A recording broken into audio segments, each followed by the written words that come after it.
Hello, it's Vocal Senpai, and this is a series in which every chapter of the whole NCERT Biology book of 11th and 12th class will be covered in audiobook format. In this video, the chapter 3 of class 11 biology book, that is Plant Kingdom, will be narrated. So, sit back, relax, and let's listen and learn. Chapter 3. Plant Kingdom.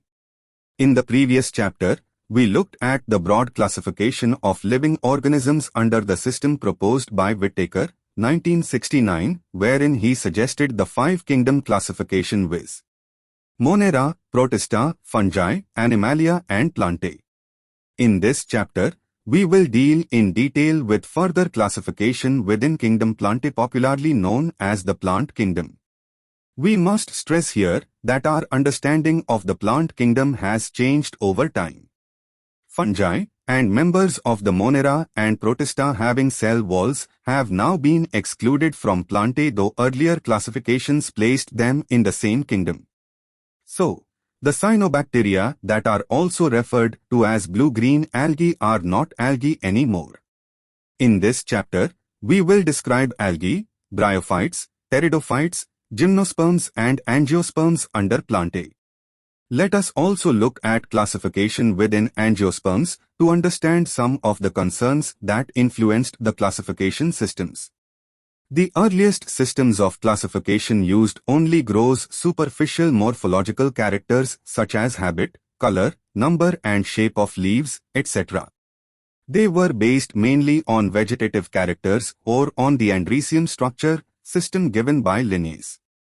Such systems were artificial. They separated the closely related species since they were based on a few characteristics. Also, the artificial systems gave equal weightage to vegetative and sexual characteristics. This is not acceptable since we know that often the vegetative characters are more easily affected by environment. As against this, natural classification systems developed, which were based on natural affinities among the organisms and consider not only the external features, but also internal features like ultrastructure, anatomy, embryology, and phytochemistry. Such a classification for flowering plants was given by George Bentham and Joseph Dalton Hooker. At present, phylogenetic classification systems based on evolutionary relationships between the various organisms are acceptable. This assumes that organisms belonging to the same taxa have a common ancestor. We now use information from many other sources to help resolve difficulties in classification. These become more important when there is no supporting fossil evidence. Numerical taxonomy, which is now easily carried out using computers, is based on all observable characteristics. Number and codes are assigned to all the characters and the data are then processed. In this way, each character is given equal importance, and at the same time hundreds of characters can be considered. Cytotaxonomy, that is based on cytological information like chromosome number, structure, behavior, and chemotaxonomy that uses the chemical constituents of the plant to resolve confusions, are also used by taxonomists these days. Algae. Algae are chlorophyll-bearing, simple, thalloid, autotrophic and largely aquatic, both freshwater and marine organisms.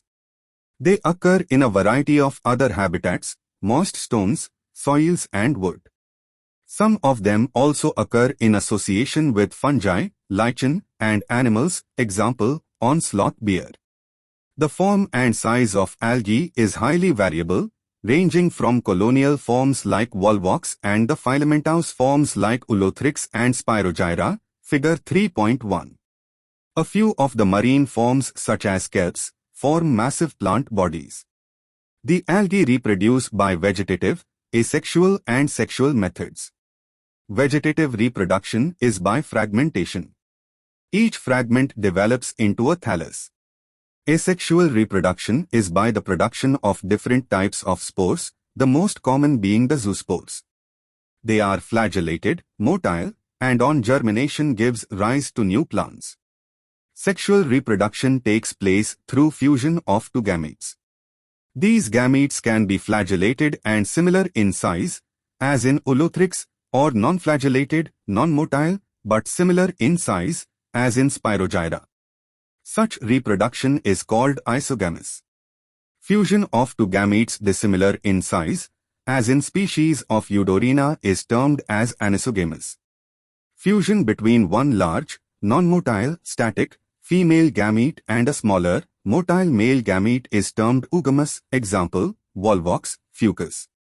Algae are useful to man in a variety of ways. At least a half of the total carbon dioxide fixation on Earth is carried out by algae through photosynthesis.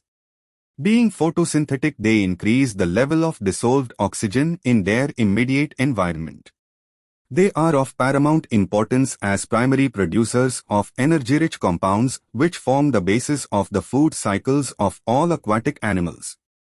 Many species of Porphyra, Laminaria, and Sargassum are among the 70 species of marine algae used as food. Certain marine brown and red algae produce large amounts of hydrocolloids, water-holding substances, example, algin, brown algae, and carrageen, red algae, which are used commercially. Agar, one of the commercial products obtained from Gelidium and Gracilaria, are used to grow microbes and in preparations of ice creams and jellies. Chlorella, a unicellular alga rich in proteins, is used as food supplement even by space travelers. The algae are divided into three main classes: Chlorophysi, Phaeophysi and Rhodophysi. Chlorophysi. The members of Chlorophysi are commonly called green algae. The plant body may be unicellular, colonial or filamentous. They are usually grass-green due to the dominance of pigments chlorophyll A and B. The pigments are localized in definite chloroplasts. The chloroplasts may be discoid, plate-like, reticulate, cup-shaped, spiral or ribbon-shaped in different species. Most of the members have one or more storage bodies called pyrenoids located in the chloroplasts. Pyrenoids contain protein besides starch. Some algae may store food in the form of oil droplets. Green algae usually have a rigid cell wall made of an inner layer of cellulose and an outer layer of pectose. Vegetative reproduction usually takes place by fragmentation or by formation of different types of spores. Asexual reproduction is by flagellated zoospores produced in zoosporangia. The sexual reproduction shows considerable variation in the type and formation of sex cells, and it may be isogamous, anisogamous or oogamous. Some commonly found green algae are Chlamydomonas, Volvox, Ulothrix, Spirogyra and Chara, figure 3.1a. Phaeophysi. The members of Phaeophysi or brown algae are found primarily in marine habitats. They show great variation in size and form. They range from simple branched, filamentous forms, ectocarpus, to profusely branched forms as represented by kelps, which may reach a height of 100 meters. They possess chlorophyll A, C, carotenoids and xanthophylls. They vary in color from olive green to various shades of brown depending upon the amount of the xanthophyll pigment, fuchsanthin, present in them. Food is stored as complex carbohydrates, which may be in the form of laminarin or mannitol. The vegetative cells have a cellulosic wall usually covered on the outside by a gelatinous coating of algin. The protoplast contains, in addition to plastids, a centrally located vacuole and nucleus. The plant body is usually attached to the substratum by a holdfast and has a stalk, the stipe, and leaf-like photosynthetic organ, the frond. Vegetative reproduction takes place by fragmentation. Asexual reproduction in most brown algae is by biflagellate zoospores that are pear-shaped and have two unequal laterally attached flagella. Sexual reproduction may be isogamous, anisogamous or oogamous.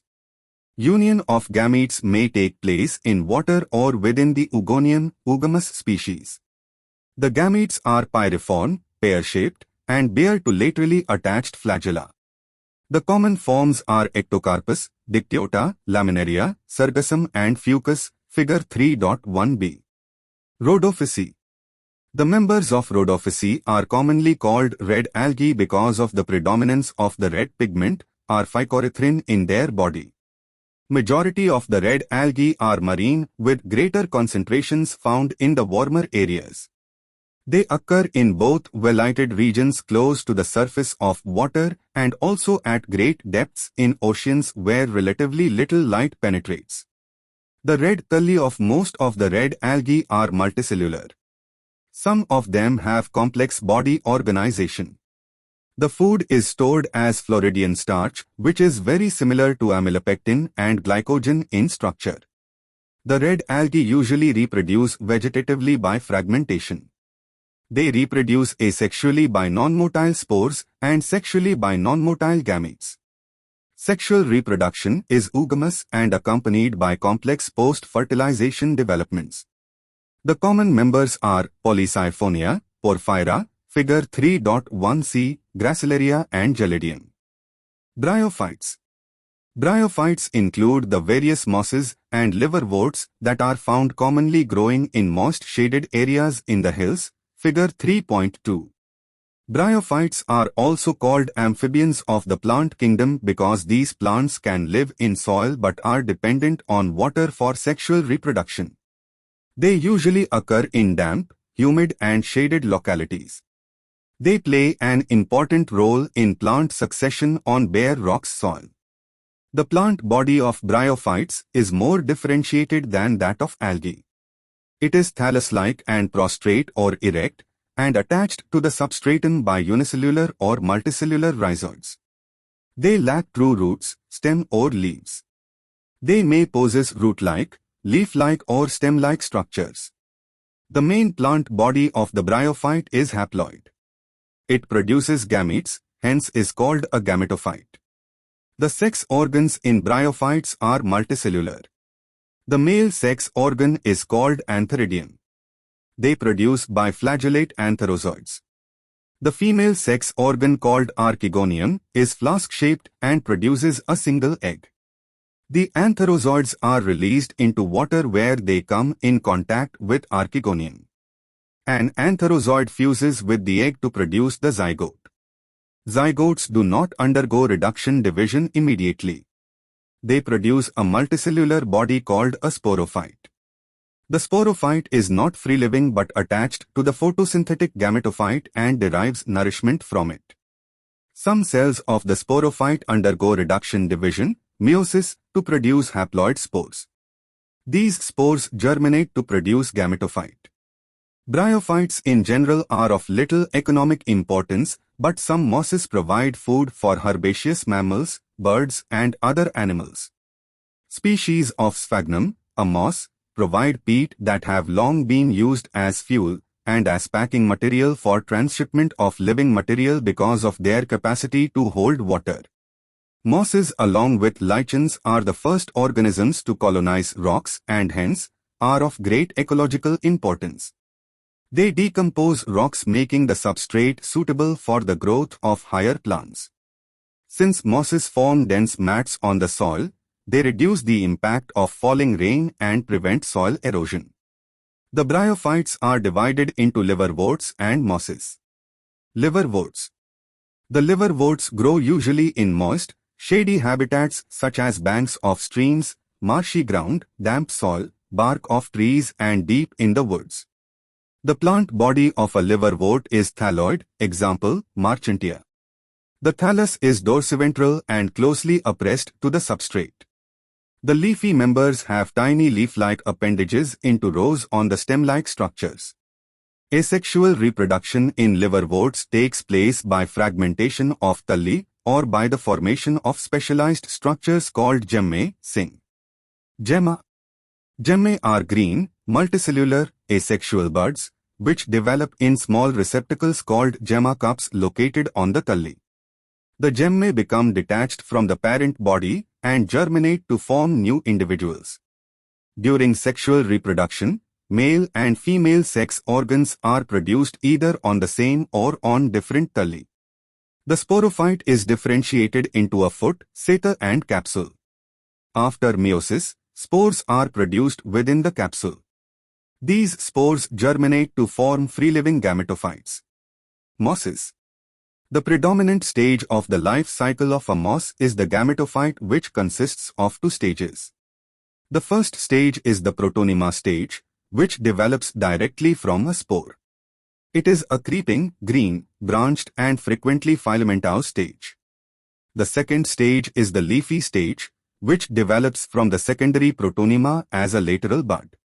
They consist of upright, slender axes bearing spirally arranged leaves. They are attached to the soil through multicellular and branched rhizoids. This stage bears the sex organs. Vegetative reproduction in mosses is by fragmentation and budding in the secondary protonema. In sexual reproduction, the sex organs Antheridia and Archegonia are produced at the apex of the leafy shoots. After fertilization, the zygote develops into a sporophyte consisting of a foot, seta and capsule. The sporophyte in mosses is more elaborate than that in liverworts. The capsule contains spores. Spores are formed after meiosis. The mosses have an elaborate mechanism of spore dispersal.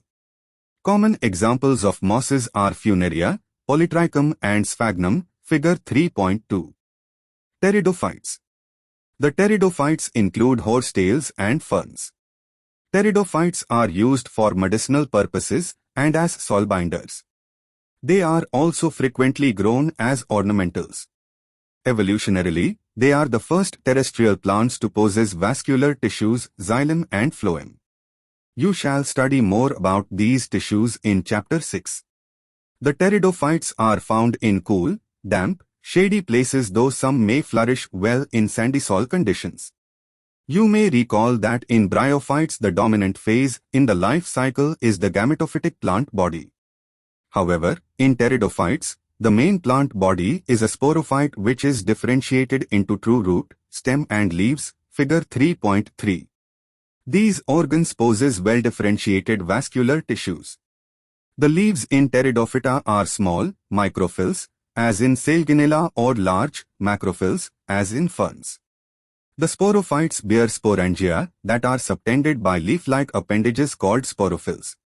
In some cases, sporophylls may form distinct compact structures called strobili or cones, Salginella, equisetum. The sporangia produce spores by meiosis in spore mother cells. The spores germinate to give rise to inconspicuous, small but multicellular, free-living, mostly photosynthetic thalloid gametophytes called prothallus. These gametophytes require cool, damp, shady places to grow. Because of this specific restricted requirement and the need for water for fertilization, the spread of living pteridophytes is limited and restricted to narrow geographical regions. The gametophytes bear male and female sex organs called Antheridia and Archegonia, respectively. Water is required for transfer of antherozoids, the male gametes released from the Antheridia, to the mouth of Archegonium. Fusion of male gamete with the egg present in the Archegonium result in the formation of zygote. Zygote thereafter produces a multicellular well-differentiated sporophyte, which is the dominant phase of the pteridophytes. In majority of the pteridophytes, all the spores are of similar kinds. Such plants are called homosporous. Genera like Salginella and Salvinia, which produce two kinds of spores, macro, large, and micro, small, spores, are known as heterosporous. The megaspores and microspores germinate and give rise to female and male gametophytes, respectively. The female gametophytes in these plants are retained on the parent sporophytes for variable periods. The development of the zygotes into young embryos take place within the female gametophytes. This event is a precursor to the seed habit, considered an important step in evolution. The pteridophytes are further classified into four classes: Psilopsida, Xylotum, Lycopsida, Salginella, Lycopodium, Sphenopsida, Equisetum, and Pteropsida, Bryopteris, Pteris, Adiantum. Gymnosperms. The gymnosperms, gymnos, naked, sperma, seeds, are plants in which the ovules are not enclosed by any ovary wall and remain exposed, both before and after fertilization. The seeds that develop post-fertilization are not covered, i.e., are naked. Gymnosperms include medium-sized trees or tall trees and shrubs, figure 3.4. One of the gymnosperms, the giant redwood tree sequoia, is one of the tallest tree species. The roots are generally tap roots. Roots in some genera have fungal association in the form of mycorrhiza, pinus, while in some others, cycas, small specialized roots called coralloid roots are associated with N2 fixing cyanobacteria. The stems are unbranched, cycas, or branched, pinus, cedrus. The leaves may be simple or compound. In cycas, the pinnate leaves persist for a few years. The leaves in gymnosperms are well adapted to withstand extremes of temperature, humidity and wind. In conifers, the needle-like leaves reduce the surface area. Their thick cuticle and sunken stomata also help to reduce water loss. The gymnosperms are heterosporous. They produce haploid microspores and megaspores. The two kinds of spores are produced within sporangia that are borne on sporophylls, which are arranged spirally along an axis to form lax or compact strobili or cones. The strobili-bearing microsporophylls and microsporangia are called microsporangiate or male strobili.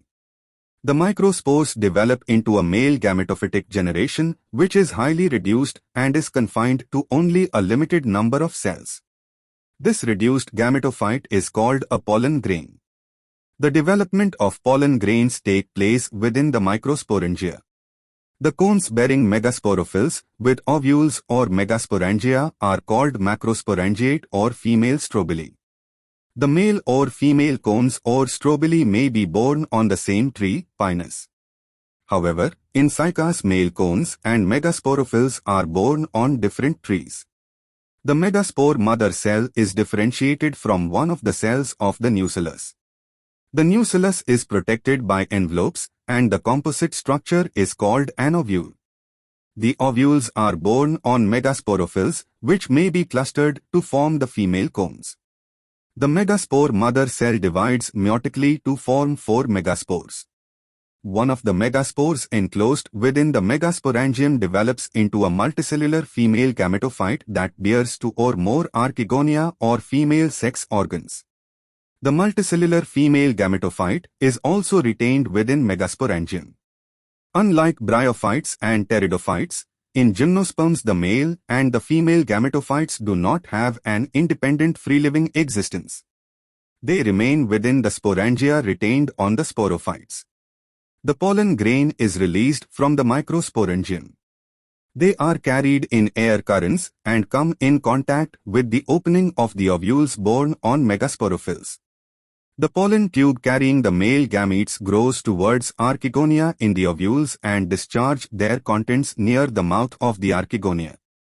Following fertilization, zygote develops into an embryo and the ovules into seeds. These seeds are not covered. Angiosperms.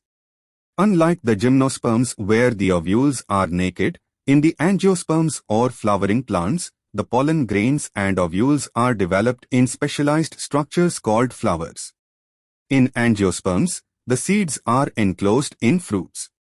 The angiosperms are an exceptionally large group of plants occurring in wide range of habitats. They range in size from the smallest wolffia to tall trees of eucalyptus, over 100 meters. They provide us with food, fodder, fuel, medicines, and several other commercially important products. They are divided into 2 classes, the dicotyledons and the monocotyledons, figure 3.5. The dicotyledons are characterized by seeds having 2 cotyledons, reticulate venations in leaves, and tetramerous or pentamerous flowers, i.e., having 4 or 5 members in each floral whorls. The monocotyledons, on the other hand, are characterized by single cotyledonous seeds, parallel venation in leaves, and trimerous flowers having 3 members in each floral whorls. The male sex organ in a flower is the stamen. Each stamen consists of a slender filament with an anther at the tip. Within the anthers, The pollen mother cell divides by meiosis to produce microspores which matures into pollen grains. The female sex organ in a flower is the pistil. Pistil consists of a swollen ovary at its base, a long slender style and stigma. Inside the ovary, ovules are present. Generally, each ovule has a megaspore mother cell that undergoes meiosis to form 4 haploid megaspores. 3 of them degenerate and 1 divide to form the embryo sac. Each embryo sac has a 3-celled egg apparatus, 1 egg cell and 2 synergids, 3 antipodal cells and 2 polar nuclei. The polar nuclei eventually fuse to produce a diploid secondary nucleus. Pollen grain, after dispersal from the anthers, are carried by wind or various other agencies to the stigma of a pistil. This is termed as pollination. The pollen grains germinate on the stigma and the resulting pollen tubes grow through the tissues of stigma and style and reach the ovule. The pollen tubes enter the embryo sac where 2 male gametes are discharged. One of the male gametes fuses with the egg cell, syngamy, to form a zygote. The other male gamete fuses with the diploid secondary nucleus to produce the triploid primary endosperm nucleus, 10. Because of the occurrence of 2 fusions, i.e., syngamy and triple fusion, this event is termed as double fertilization, an event unique to angiosperms. The zygote develops into an embryo with 1 or 2 cotyledons, and the pen develops into endosperm which provides nourishment to the developing embryo. The synergids and antipodals degenerate after fertilization. During these events, the ovules develop into seeds and the ovaries develop into fruit. The life cycle of an angiosperm is shown in figure 3.6. Plant life cycles and alternation of generations. In plants, both haploid and diploid cells can divide by mitosis. This ability leads to the formation of different plant bodies, haploid and diploid. The haploid plant body produces gametes by mitosis. This plant body represents a gametophyte. Following fertilization, the zygote also divides by mitosis to produce a diploid sporophytic plant body. Haploid spores are produced by this plant body by meiosis. These in turn divide by mitosis to form a haploid plant body once again. Thus, during the life cycle of any sexually reproducing plant, there is an alternation of generations between gamete-producing haploid gametophyte and spore-producing diploid sporophyte. However, different plant groups, as well as individuals representing them, differ in the following patterns. 1. Sporophytic generation is represented only by the 1-celled zygote. There are no free-living sporophytes. Meiosis in the zygote results in the formation of haploid spores. The haploid spores divide mitotically and form the gametophyte. The dominant, photosynthetic phase in such plants is the free-living gametophyte. This kind of life cycle is termed as haplontic. Many algae such as volvox, Spirogyra and some species of Chlamydomonas represent this pattern, figure 3.7a. 2. On the other extreme is the type wherein the diploid sporophyte is the dominant, photosynthetic, independent phase of the plant. The gametophytic phase is represented by the single to few-celled haploid gametophyte. This kind of life cycle is termed as diplontic. An alga, Fucus sp, represents this pattern, fig.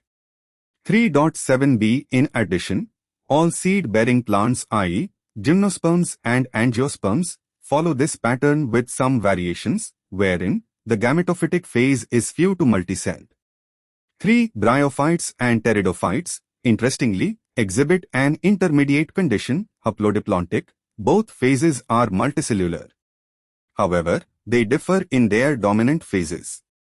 A dominant, independent, photosynthetic, thalloid or erect phase is represented by a haploid gametophyte and it alternates with the short-lived multicellular sporophyte totally or partially dependent on the gametophyte for its anchorage and nutrition.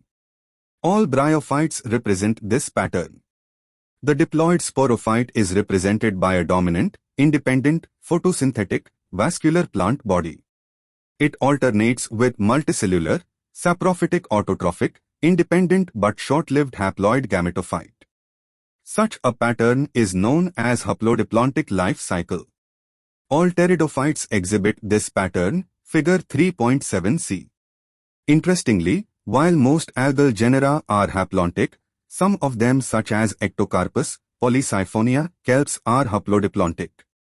Fucus, an alga, is diplontic. Summary.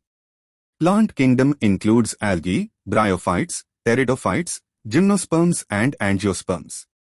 Algae are chlorophyll-bearing simple, thalloid, autotrophic and largely aquatic organisms. Depending on the type of pigment possessed and the type of stored food, algae are classified into three classes, namely Chlorophysi, Phaeophysi and Rhodophysi. Algae usually reproduce vegetatively by fragmentation, asexually by formation of different types of spores and sexually by formation of gametes which may show isogamy, anisogamy or oogamy. Bryophytes are plants which can live in soil but are dependent on water for sexual reproduction. Their plant body is more differentiated than that of algae. It is thallus-like and prostrate or erect and attached to the substratum by rhizoids. They possess root-like, leaf-like and stem-like structures. The bryophytes are divided into liverworts and mosses. The plant body of liverworts is thalloid and dorsiventral, whereas mosses have upright, slender axis bearing spirally arranged leaves. The main plant body of a bryophyte is gamete-producing and is called a gametophyte. It bears the male sex organs called antheridia and female sex organs called archegonia. The male and female gametes produced fuse to form zygote, which produces a multicellular body called a sporophyte. It produces haploid spores. The spores germinate to form gametophytes. In pteridophytes, the main plant is a sporophyte which is differentiated into true root, stem and leaves. These organs possess well-differentiated vascular tissues. The sporophytes bear sporangia which produce spores. The spores germinate to form gametophytes which require cool, damp places to grow. The gametophytes bear male and female sex organs called antheridia and archegonia, respectively. Water is required for transfer of male gametes to archegonium, where zygote is formed after fertilization. The zygote produces a sporophyte. The gymnosperms are the plants in which ovules are not enclosed by any ovary wall. After fertilization, the seeds remain exposed, and therefore these plants are called naked-seeded plants. The gymnosperms produce microspores and megaspores, which are produced in microsporangia and megasporangia borne on the sporophylls. The sporophylls, microsporophylls, and megasporophylls are arranged spirally on axis to form male and female cones, respectively. The pollen grain germinates and pollen tube releases the male gamete into the ovule, where it fuses with the egg cell in archegonia. Following fertilization, the zygote develops into embryo and the ovules into seeds. In angiosperms, the male sex organs, stamen, and female sex organs, pistil, are born in a flower. Each stamen consists of a filament and an anther. The anther produces pollen grains, male gametophyte, after meiosis. The pistil consists of an ovary enclosing one to many ovules. Within the ovule is the female gametophyte or embryo sac which contains the egg cell. The pollen tube enters the embryo sac where two male gametes are discharged. One male gamete fuses with egg cell, syngamy, and other fuses with diploid secondary nucleus, triple fusion. This phenomenon of two fusions is called double fertilization and is unique to angiosperms. The angiosperms are divided into two classes, the dicotyledons and the monocotyledons. During the life cycle of any sexually reproducing plant, there is alternation of generations between gamete-producing haploid gametophyte and spore-producing diploid sporophyte. However, different plant groups as well as individuals may show different patterns of life cycles, haplontic, diplontic or intermediate. Thank you for tuning in. Give this video a thumbs up if it was helpful and subscribe for the upcoming videos. Check out more videos from the playlist. Also comment down if you have some queries or suggestion.